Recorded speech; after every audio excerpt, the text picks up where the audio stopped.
Praise the Lord, जय मसीह, सबोत Salom. मैं पटना बिहार से भाई धनराज थापा मसीह यीशु का अनुयायी आपके बीच में फिर से मैं परमेश्वर के वचन को लेकर आए हूँ। मेरे प्रिय मित्रगण, आपने इससे पहले पहला भाग में मैंने अन्य अन्य भाषाओं बोलने का वरदान, पवित्र शास्त्र का पाठ पहला कुरिन्थियों 12:10 से हमने बाइबल हमें किस प्रकार से अन्य अन्य भाषा के बारे में बताती है, 9 दान वरदान के बारे में बताती है। पहला भाग को मैंने अन्य अन्य भाषाओं में का जो वरदान किस प्रकार से हमें प्राप्त होती है बोलकर मैंने अन्य अन्य भाषाएं बोलने का वरदान के बारे में मैंने बातचीत की थी और उसमें मैंने नौ जो सारांश था उसको मैंने दे दिया था।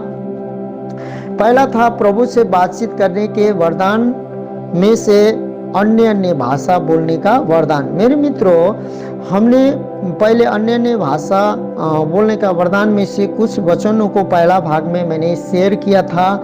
आज वही अन्य अन्य भाषाएं बोलने का वरदान में से मैं दूसरे भाग को लेकर आया हूँ।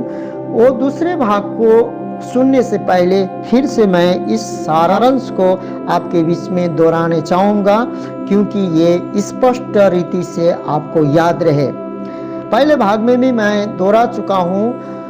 पहला है प्रभु से बातचीत करने के वरदान में से वरदान में थे। प्रभु से बातचीत करने का वरदान तीन वरदान थे मेरे मित्रों। वो अन्य भाषाएं बोलने का वरदान और अन्य अन्य भाषाओं के अनुवाद का वरदान और भविष्यवाणी करने का वरदान। ये प्रभु से बातचीत करने के वरदान में से हैं।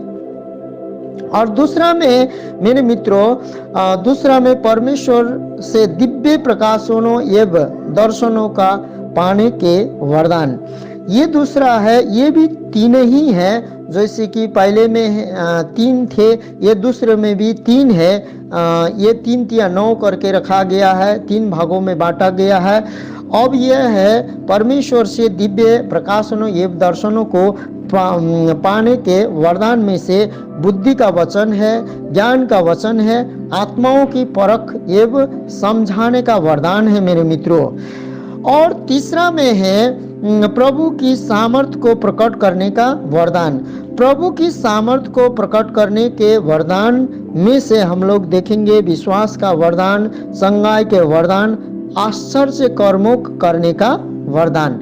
मेरे मित्रों, ये हम लोगों ने देख लिया है। वो सारांश पहले भी मैंने बताया, अभी बताया, परंतु हम अन्य अन्य भाषाओं के अनुवाद करने का वरदान को इसके बाद में हम देखेंगे।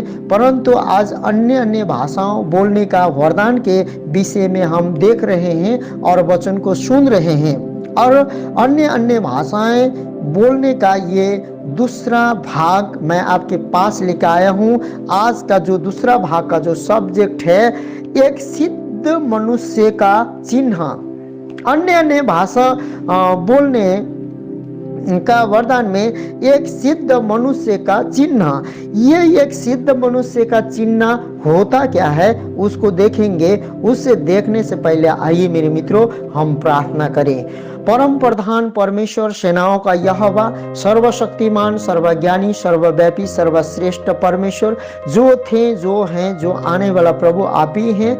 आपका प्रभु परमेश्वर गुप्त गुप्त बातों को और अगम में ज्योति में रहने वाला परमेश्वर के तेज को और प्रभु आपके ज्ञान को कोई नहीं जान सकता। इस कारण हे परम प्रधान परमेश्वर, जो बातें गुप्त में है, परंतु जो बातें आपने प्रकट की है उस बातों को प्रभु परमेश्वर मैं अपने जीवन में और प्रभु हर एक भाई बहनों के जीवन में जो तेरे लोग हैं, जो तेरे जाति है, जो तेरे कहलाते हैं, उनके बीच में मैं तेरे वचनों को लेके आया हूँ। प्रभु मेरे जीव को, मेरे होंठ को, यशायाह का जीव और यशायाह का होंठ को जैसे शुद्ध किया था प्रभु करूबे के बीच में से, और परम प्रधान परमेश्वर उस आग से जो शुद्ध किया था, उसी प्रभु परमेश्वर वेदी के आग से मसीह यीशु के शक्ति में, पवित्र आत्मा में शुद्ध करे पिता परमेश्वर यीशु के नाम में। और इस वचनों को प्रभु हर एक जो सुनते हैं उनके जीवन में देहधारी होने पाए, और हर एक दुख और तकलीफ कठिनाई से जो परिश्रम में और प्रभु उलझे प्रभु परमेश्वर समस्या में है, उसको विजय करके तेरे वचन जो है विजय देती है, क्योंकि मार्ग सत्य जीवन और प्रभु परमेश्वर विजय का धनी परम प्रधान परमेश्वर पुनरुत्थान और जीवन तू है। हर एक सुनने वालों के जीवन में ये एक एक वचन तेरा ताया हुआ वचन है, और देहधारी होने पाए और परमेश्वर पुनरुत्थान होने पाए। ख्रीस्त यीशु मसीह के नाम में सुने और ग्रहण करें पिता, आमेन आमेन। आइए मेरे मित्रों, ये एक सिद्ध मनुष्य का चिन्ह, अन्य भाषा में जब एक सिद्ध मनुष्य का चिन्ह याकूब 3:2 में हम पढ़ते हैं कि सिद्ध मनुष्य के द्वारा महत्वपूर्ण चिन्ह प्रतिबिंबित होता है। और प्रतिबिंबित होता वो चिन्ह क्या है, अब हम देखते हैं याकूब 3:2 में, इसलिए कि हम सब बहुत बार चूक जाते हैं, जो कोई वचन में नहीं चूकता वही तो सिद्ध मनुष्य है और सारी देह पर भी लगाम लगा सकता है। मेरे मित्रों, यीशु ने कहा अपने चेले लोगों को, मेरे जो कहे हुए वचन के कारण तुम शुद्ध हुए हो। सच में मेरे मित्रों, जब हम परमेश्वर को ग्रहण करते हैं, मसीह को के नाम से जब बपतिस्मा लेते हैं, तो हम वचन में लगते हैं, तो हम परमेश्वर के वचन के द्वारा हम शुद्ध हो जाते हैं। परंतु हम शुद्ध होने के बाद भी हमारा जो प्राण में जो प्राण का इच्छा है, शरीर का अभिलाषा है और जो आंखों का अभिलाषा है, वो हमारे जीवन से जल्दी ही नहीं जाते हैं। इसीलिए हमारा परमेश्वर यीशु के वचन के द्वारा हमें शुद्ध तो किया गया है, परंतु हमें शुद्ध नहीं, परमेश्वर हमें सिद्धता की ओर ले जाने चाहता है, सिद्धता की ओर ले जाने चाहता है। इसलिए याकूब बोलता है, इसलिए कि हम सब बहुत बार चूक जाते हैं। क्यों चूक जाते हैं? याकूब बोलता है, यहाँ पर ये जो याकूब के जो पत्री लिखा गया है, मेरे मित्रों, यीशु मसीह का स्वयं वो अपना भाई था, जो कि यीशु मसीह को वो एक समय जो यहूदी समाज में, यहूदी जाति के बीच में, वो भी एक क्या बोलता था, दिमाग ठीक नहीं है, इस प्रकार का जो वो व्यवस्था के विहीन है और वो अपने मर्जी से चलता है। क्योंकि एक समय वो भी चूक गया था मसीह यीशु को जानने के लिए, पहचानने के लिए। इसीलिए यीशु ने भी कहा भविष्यवक्ता को अपने लोगों के बीच में, अपने घर में, अपने देश में उसका मान सम्मान नहीं मिला। इस प्रकार से वहाँ कहा भी गया है कि मसीह यीशु ने बड़े बड़े कार्य को नहीं किए, छोटे छोटे चिन्ह और चमत्कार को दिखाएं। इसीलिए कि याकूब बोलता है कि इसलिए कि हम सब बहुत बार चूक जाते हैं, जो कोई वचन में नहीं चूकता वही तो सिद्ध मनुष्य है। मेरे मित्रों, आज परमेश्वर हमें शुद्ध नहीं, सिद्धता की ओर बढ़ाने चाहता है और सारी देह पर भी लगाम लगा सकता है। हालेलुया, ऐसा लगा सकता है, क्योंकि लिखा है कि परमेश्वर के वचन में याकूब 3:2 में हम पढ़ते हैं कि सिद्ध मनुष्य के द्वारा महत्वपूर्ण चिन्ह प्रतिबिंबित होता है।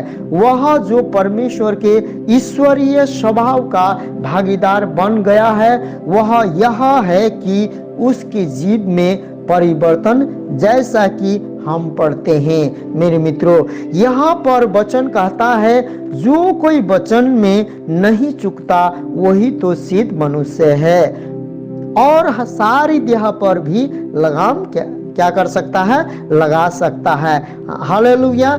इसी कारण पहले प्रभु हमारी जीभ को स्पर्श करता है या छूता है पवित्र आत्मा के द्वारा और इसे सिद्ध बनाता है कि हमें सिद्ध मनुष्य में परिवर्तन करे। हालेलुया। मेरे मित्रों, जब प्रेरितों के समय यीशु मसीह के वचन 3.5 साल 12 प्रेरितों ने सुना था और 12 प्रेरितों में एगो यहूदा इस्करियोती जो था उसने धोखा दिया। उसके बाद में 11 प्रेरित रहे।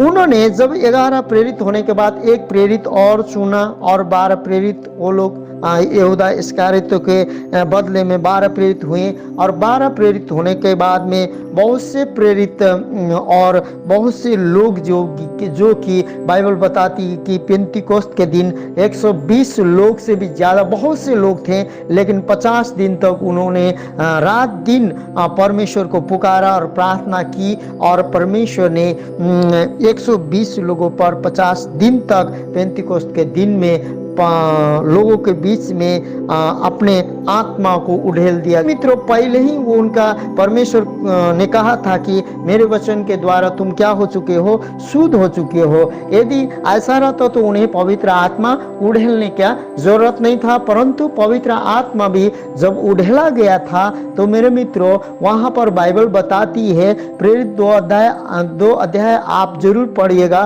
पूरे पढ़िएगा, तो बाइबल बताती है कि वहां परमेश्वर ने जब पवित्र आत्मा आग के लपटा के समान आग के लपटा में जीव के प्रतिरूप में जीव के रूप में आया और उनके सिर में बैठ गया और उन्होंने अन्य भाषा बोला। पहला कहा गया है पेंतिकोस्त के समय, जो प्रेरित इतिहास के जो पुस्तक को पढ़ते हैं 2 अध्याय, उन्होंने पहला जब मुख खोला, जब पवित्र आत्मा उन पर आई तो अन्य भाषा बोला।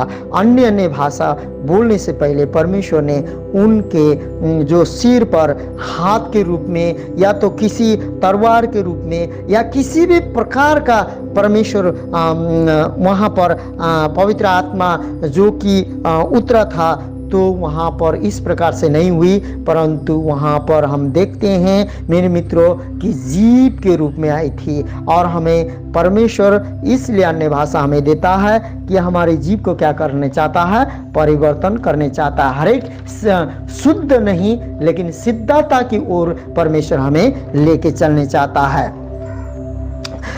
हमारे जीवों का स्पर्श करने के द्वारा वह हमें अपना ईश्वरीय स्वभाव लाता है। मेरे प्रियो, ईश्वरीय स्वभाव में हमें क्या करता है, लाता है। परमेश्वर का वचन जो है अपने अभिषेक से, अपने सामर्थ्य से हमें ईश्वरीय स्वभाव को लाता है और ईश्वरीय स्वभाव की ओर हमें क्या करता है, बढ़ाता है। इसे लाने का एक ही तरीका है और वह है भिन्न भिन्न भाषाएं, मतलब अन्य भाषाएं, भिन्न भिन्न भाषाएं बोलने का वरदान। आइए पहले मनुष्य की स्वाभाविक जीव का अध्ययन करें। मानव जाति का सबसे महत्वपूर्ण अंग जीव है मेरे मित्रों। इसका कारण है नीति वचन 18 का 21 को हम लोग पढ़ेंगे। नीति वचन 18 का 21 में हमें क्या बताती है, जीव के वश में मृत्यु और जीवन दोनों होते हैं और जो उसे काम में लाना जानता है वह उसका फल भोगेगा। मेरे मित्रों, हमारा जीव जो है बुराई का फल भी भोगा सकता है हमें, और हमें मृत्यु के फल भी भोगा सकता है और जीवन और अच्छाई के फल भी भोगा सकता है। इसलिए नीति वचन में लिखा है, जीव के वश में मृत्यु और जीवन दोनों होते हैं। क्या होते हैं मेरे मित्रों, जीवन और मृत्यु, मृत्यु और जीवन दोनों होते हैं, और जो उसे काम में लाना जानता है वह उसका फल भोगेगा। क्योंकि काम में, अच्छे काम में लाएंगे तो वो फल भोगेगा। फल का मतलब अच्छा ही होता है, क्योंकि पवित्र आत्मा का फल में भी हम लोग देखते हैं गलती 5 का 22-23 में, वहाँ प्रेम, आनंद, शांति, भलाई, धीरज, इस प्रकार का जो फल हमें भोगने मिलता है। इसलिए मेरे मित्रों, हमें परमेश्वर शुद्ध नहीं सिद्धता की ओर बढ़ाने चाहता है। हालेलुया। हमें थोड़ा देर एलिशा भविष्यवक्ता के जीवन पर दृष्टि एवं मनन करेंगे मेरे मित्रों। करते हैं, आइए। एलिया के पास जो आत्मा का वरदान था उसने उसका दूना भाग प्राप्त किया था। उसने मांगकर उसके मुंह से जीवन और मृत्यु दोनों निकलते थे। दूसरा राजा 2 का 24 को हम लोग पढ़ेंगे। क्या जीवन मृत्यु कैसे निकलते थे उसको हम लोग जानेंगे। दूसरा राजाओं 2:24 में लिखा है, तब उसने पीछे की ओर फिर कर उन पर दृष्टि की और यहोवा के नाम से उनको शाप दिया। तब जंगल में से दो ऋषियों ने निकलकर उनमें से 42 लड़के फाड़ डाले। मेरे मित्रों, यहाँ पर हम देखते हैं कि दोनों निकलते हैं, जीवन और मृत्यु और जीवन दोनों निकलते हैं। दूसरा राजा 2:24 में हम पढ़ते हैं कि जिन बच्चों ने उसका ठट्टा उड़ाया था, एलिसा का ठट्टा उड़ाया था, उनको उसने श्राप दिया। क्या दिया? श्राप दिया था। तुरंत ही जंगल में से 2 भालू निकल कर आए और उनमें से 42 को फाड़ डाला था। मेरे मित्रों, उसी जीव से उसने सीरिया के सेनापति नामन को, जो नामन कोढ़ी को जब वह कोढ़ से पीड़ित था, आशीष वचन कहे थे, उसने उससे कहा था। दूसरा राजा 5:10 देखते हैं कि एलिसा ने क्या कहा था।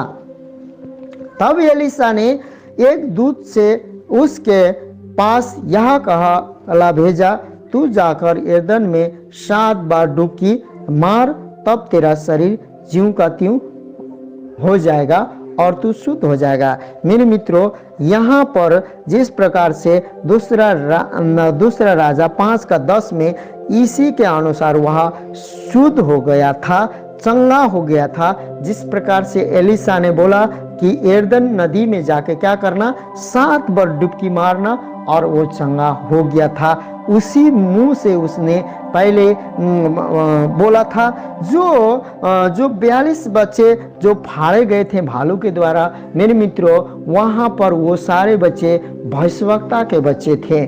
जो पूरा बाइबल पढ़ेंगे तो आज हम एक पास्टर हैं, एक मसीह हैं, एक सेवक, एक सेविका हैं, तो हमें जानना चाहिए, समझना चाहिए कि हमारे बच्चों को हम किस प्रकार का शिक्षा, किस प्रकार का ज्ञान, किस प्रकार का बुद्धि दे रहे हैं। क्योंकि वो जब नीचे से ऊपर की ओर चढ़ रहा था, एलिसा जब उधर से आ रहा था, जब आशीष प्राप्त करके आ रहा था, एलिया से 2 गुना भाग जो उसने मांगा था, उस आशीष को, उस अभिषेक को, उस सामर्थ को, 2 गुना सामर्थ को लेकर आ रहा था।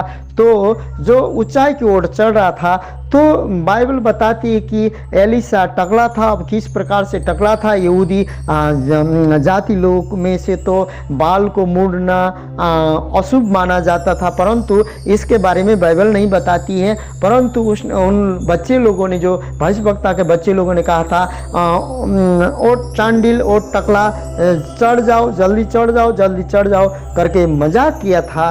तो उस समय मेरे मित्रों, उस समय क्या हुआ कि एलिसा ने उन लोगों को श्रापा था। जैसे उन लोगों को श्राप दिया इस एलिसा ने, उसी प्रकार उस श्राप के कारण उनको 2 भालू आए, और 2 भालू आकर 42 बच्चों को क्या कर दिया? फाड़ डाला। जंगल में से निकाल कर क्या किया? फाड़ डाला। मेरे मित्रों, इसलिए आज हमें भी एक चुनौती है, मसीह होने के नाते, एक सेवक सेविका होने के नाते, हम अपने बच्चों को किस प्रकार के संगत, किस प्रकार के बातों को देते हैं, किस प्रकार से मान सम्मान करने को हम बताते हैं दूसरे को, परमेश्वर के वचन में किस प्रकार से आगे बढ़ाते हैं, ये भी चुनौती है। क्योंकि मेरे पास भी एक बेटा, एक बेटी है मेरे मित्रों। हालेलुया। इस कारण से हमें याद होना चाहिए, हमारे मुंह के जीभ से हमें जीवन और मृत्यु दोनों का जो फल हम लोगों के पाने का हम योग्य बन सकते हैं। क्योंकि बाइबल में गलती के पुस्तक में 6 में लिखा है, 6 पढ़ेंगे तो वहाँ पर आपको मिलता है कि जो बोएंगे वही मनुष्य कटनी करेगा। वो जो बोएंगे क्या करेंगे? वही कटनी करेगा। मेरे मित्रों, वही बच्चों को जब श्राप दिया, अब ये वही व्यक्ति क्या कर रहा है? नामन कोढ़ी को तरीका बता रहा है, उपाय बता रहा है कि यरदन नदी में जाकर 7 बार डुबकी मारो और तुम चंगे हो जाओगे। उसी प्रकार उसके वचन के कहने के अनुसार नामान ने किया और वो चंगा हो गया और शुद्ध हो गया था। हाँ मेरे मित्रों, एलिशा के होठों से जीवन और मृत्यु दोनों निकले थे, परंतु हमारा अति दयालु प्रभु यीशु मसीह जो कहते हैं मत्ती 5:44 में कहता है, क्या कहते हैं हम पढ़ेंगे मत्ती 5:44 में, परंतु मैं तुमसे यह कहता हूँ कि अपने बैरियों से प्रेम रखो और अपने सताने वालों के लिए प्रार्थना करो। हालेलुया। मेरे मित्रों, जो तुम्हें सताते हैं उनके लिए क्या करना है? प्रार्थना करो। मेरे मित्रों, यहाँ पर हमारे यीशु मसीह ने जो पुराने नियम के जो मृत्यु वाली बातें थे, वो मृत्यु वाले श्राप वाली बातें थे, वो सारे उसने कलवरी क्रूस में गलती 3:13 में लिखा है कि हमारे श्राप को, हमारे पापों को, हमारे अधर्म को लिए हुए वो जो काठ में टांगे जाते हैं, जो सलीम पर टांगा जाता है, लटकाया जाता है, किले ठोके जाते हैं, वो श्रापित लोगों को ठोके जाते थे, वो हमारा श्राप को सलीम पर ठोक के हमें आशीषित बनाया है। इसीलिए वो कहता है कि अपने जो बैरी से क्या करो? प्रेम रखो और अपने सताने वालों को क्या करो? प्रार्थना करो। मेरे मित्रों, इस प्रकार का हमें परमेश्वर शुद्ध नहीं सिद्धता की ओर लेके जाना चाहता है। तो हमारे दयालु प्रभु यीशु मसीह मत्ती 5:44 में कहता है, जो तुम्हें सताते हैं उनके लिए क्या करो? प्रार्थना करो। मेरे मित्रों, उसने अपने सेवक पौलुस के द्वारा इस आज्ञा के रूप में भी दिया। क्या दिया? हम पढ़ते हैं, अपने सताने वालों को आशीष दो पर श्राप न दो। रोमियो 12:14 यहाँ पर क्या लिखा है उसको भी हम पढ़ेंगे। अपने सताने वालों को आशीष दो श्राप न दो। यहाँ कहा अपने सताने वालों को क्या करो? आशीष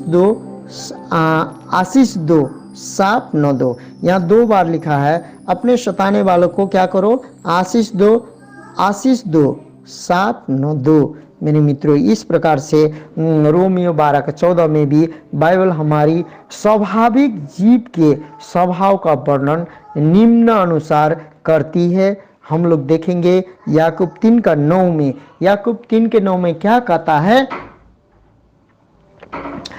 इसी से हम प्रभु और पिता की स्तुति करते हैं और इसी से मनुष्य को जो परमेश्वर के स्वरूप में उत्पन्न हुए हैं साप देते हैं। मेरे मित्रों, आज हमें जानने की आवश्यकता है, हमें बूझने की आवश्यकता है। हमें मसीह जब हम हो जाते हैं, हम यीशु मसीह को उद्धारकर्ता मान लेते हैं, उसके बाद में हम प्रभु को ग्रहण करते हैं और प्रभु के राह में चलते हैं, तो हम उसी मुंह से चर्च में जाके स्तुति आराधना प्रशंसा करते हैं, प्रार्थना आराधनालय में जाकर उसी मुंह से हम रोड में निकल के गाली देते हैं, तो हमारा उद्धार हुआ है बोलते हैं। परंतु हम समाज में हो या पड़ोसी के सम्मुख हो या तो हम कहीं भी जाते हैं, उठते बैठते खाते पीते, परंतु मेरे मित्रों, आज हमारे जीवन में जैसे कि हमारे जीवन में होना चाहिए, अब स्तुति आराधना भी उसी वचन से और प्रभु का नाम भी उसी वचन से करते हैं और श्राप भी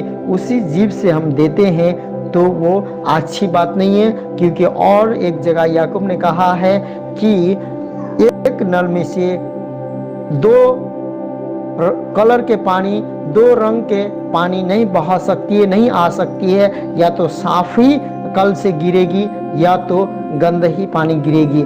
इसलिए हम कभी भी एक मैन में कभी भी 2 तलवारें नहीं रख सकते हैं। इसीलिए मेरे मित्रों, आज याकूब बोलता है, इससे हम प्रभु पिता की स्तुति करते हैं और इसी से मनुष्य को जो परमेश्वर के स्वरूप में हैं उत्पन्न हुए हैं साप देते हैं। मेरे मित्रों, आज हर एक मनुष्य जो है, जो मसीह को जाने या ना जाने, जो भी हो, परमेश्वर का स्वरूप और परमेश्वर का प्रतिरूप में बने एक एक मनुष्य है। इसलिए हमें अब मनुष्य को साधने के लिए नहीं, मनुष्य को गिराने के लिए नहीं, लेकिन मनुष्य को मसीह यीशु के द्वारा प्रार्थना करने का, मसीह यीशु के द्वारा विनती करने का और उनको उद्धार और छुटकारा होने का परमेश्वर पिता से हम विनती कर सकते हैं। इसीलिए यीशु ने कहा, जब तक पिता किसी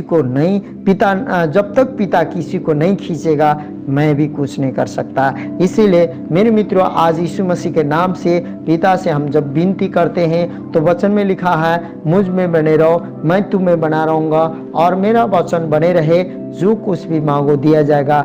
आज परमेश्वर के वचन में हमें बने रहना है। परमेश्वर के वचन में जब हम बने रहते हैं शुद्ध, पहले ही परमेश्वर यीशु ने चेले लोगों को भी कहा था, परंतु सिद्धता की ओर जब बढ़े तो हर एक दुख, मुसीबत, कठिन, उलझाने वाली बातें जितना भी परेशान हो झेलने के लिए वो लोग तैयार हो गए मसीह यीशु के लिए, सभी प्रेरित लोग। इसलिए भजन संहिता 50:15 में भी कहता है, संकट के समय मुझे पुकार, मैं उत्तर दूंगा। मेरे मित्रों, हम मसीह हैं तो आपद विपद संकट नहीं आएगा बोल के मैं नहीं कहता। परमेश्वर ने नहीं कहा मुझे पुकार मैं उत्तर दूंगा, लेकिन परमेश्वर ने कहा संकट के समय मुझे पुकार मैं उत्तर दूंगा। लेकिन मेरे मित्रों, आज बहुत से प्रार्थनाएं इसलिए नहीं सुना जाता है, बहुत से हमें दान वरदान इसलिए नहीं मिलते हैं कि हम लोग इसी मुंह से हम लोग प्रार्थना भी करते हैं, स्तुति भी करते हैं और इसी मुंह से हम लोग मनुष्य जो परमेश्वर के स्वरूप और परमेश्वर के प्रतिरूप में बने हुए उत्पन्न हुए मनुष्य को साथ भी देते हैं। इसीलिए हमारा जीव को परमेश्वर पूर्ण रीति से परिवर्तन करने के लिए, जैसे प्रेरित लोगों को अन्य भाषा परमेश्वर ने जब उनको शब्द मिला, जब जीव के रूप में पवित्र आत्मा आए उन पर उतरा, तो अन्य भाषा वो लोग बोलने लगे और उनका जीवन बदल गया और वो साप नहीं आशीष देने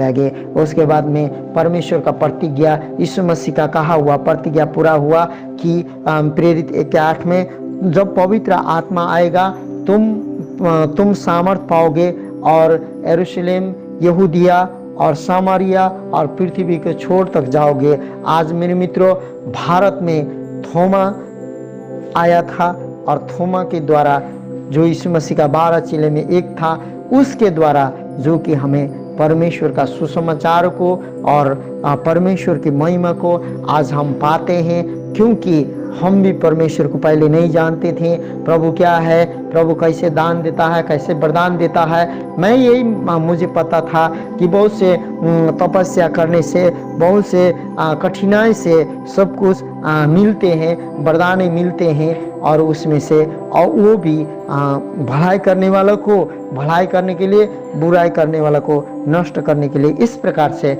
मैं सोचता था जब तक प्रभु को नहीं प्राप्त किया था।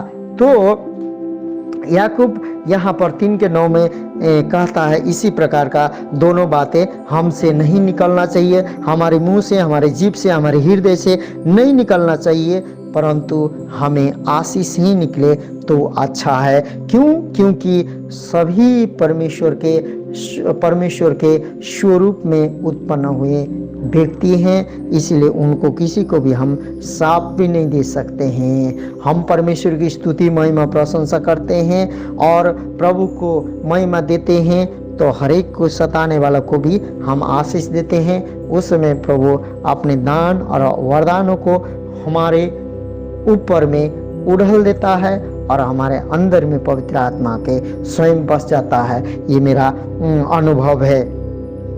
इसलिए वह चाहता है, कौन चाहता है? पवित्र आत्मा चाहता है कि हमारी जीभ उसके ईश्वरीय स्वभाव में परिवर्तित हो, कि सदा दूसरों को आशीष दे।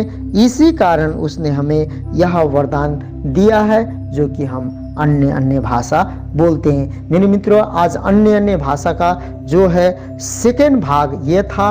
अब हम लोग थर्ड भाग, जो तीसरा भाग को मैं आपके सम्मुख लेके आऊँगा, वो है जो तीसरा भाग को मैं आपके सम्मुख लेके आने वाला हूँ।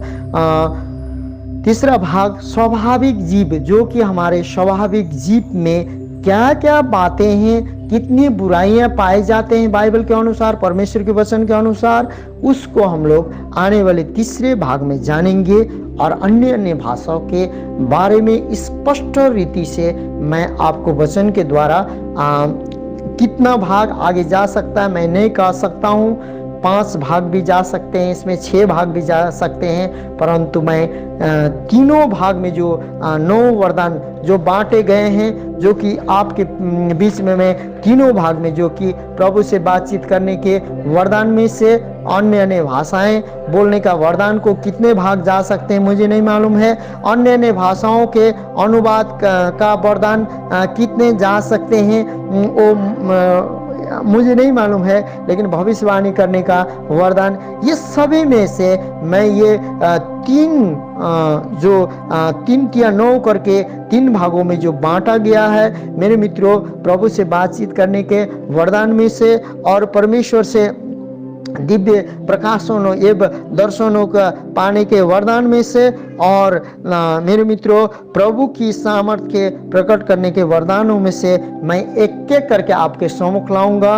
और आपसे मेरा अनुरोध है, मेरा विनती भी है कि मसीह यीशु के नाम से आप इस वचन को ध्यान से सुने और एक दूसरे को शेयर करें जरूर करें, और एक दूसरे भाइयों बहनों को भी सुनने के लिए उत्साहित करें। और इससे आगे मैं और आपको एकदम बारीकी से गहराई से आपके सम्मुख में प्रार्थना के साथ विनतियों के साथ लाने का प्रयास करूंगा, और पवित्र आत्मा मुझे सहायता करेंगे। यीशु मसीह के नाम में ये मैं विश्वास करता हूं। और इस वचन को पहले आपको मैं जल्द से जल्द आपके सम्मुख लाने का कोशिश करूंगा, क्योंकि मुझे बाहर इधर उधर सेवकाई में आना जाना पड़ता है। हर एक कलीसिया में जाके मुझे हीलिंग का और टीचिंग का और भविष्यवाणी का सेवकाई को करना पड़ता है। परमेश्वर हमें आशीषित करता है, जो उसके काम को, जो उसके तोड़ा को मुझे दिया गया है, वो ईमानदारी से मैं इस्तेमाल करने का और उसने जो दिया है जिम्मेवारी को लेने का कोशिश कर रहा हूँ। और मैं ये भी कोशिश कर रहा हूँ कि यूट्यूब के जरिए हर एक वचन जो परमेश्वर का वचन है, मार्ग सत्य जीवन है, पुनरुत्थान जीवन है, हर एक के कानों में, हर एक के हृदय में बसने पाए। आइए हम प्रार्थना करते हैं। प्रभु यीशु मसीह इस सारे वचनों को प्रभु आप देधारी कर दें, हर एक भाइयों, हर एक बहनों, हर एक संतगण जो सुनते हैं, परम प्रधान परमेश्वर उनके जीवन में बहुत ताज से बसने पाए, और पवित्र आत्मा स्वयं उनके जीवन में आप काम करें यीशु मसीह के नाम से। आमीन आमीन आमीन। हालेलुया।